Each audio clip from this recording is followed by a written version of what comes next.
By 3D printing small structures out of living cells that behave much more like cells in the body than cells normally do in the Petri dish, we can come up with efficient ways for screening new drugs, developing new therapies, for example, treating cancer, all for the goal of medical applications.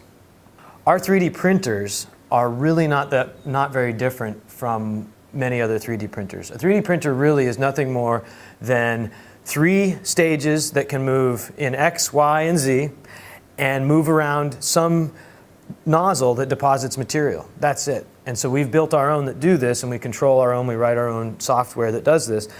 Our 3D printing method is really not very different, but the key is we inject our material out of a small syringe, and that syringe moves while the needle is embedded in this liquid-like solid material. As we print material into the liquid-like solid, the nozzle translates around and leaves behind a trail of living cells or biopolymers or any other material that we want to structure in space.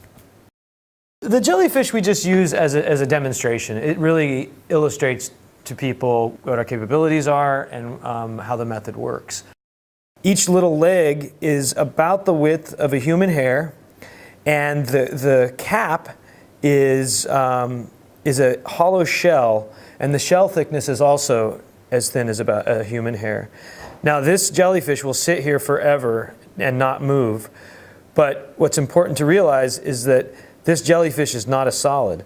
This jellyfish is nothing more than a bunch of particles trapped in space, and they're trapped by a liquid-like solid. Now, if we can print this out of microparticles, we can easily, you can imagine that we can easily print the same structure out of living cells. The research we do is mostly focused on 3D printing objects out of living cells. So you can imagine taking that same structure, and instead of leaving a trail of microscopic particles behind, I could leave a trail of cells behind, and those cells would then become a little tissue that functions in some way, hopefully the way tissues function in the body.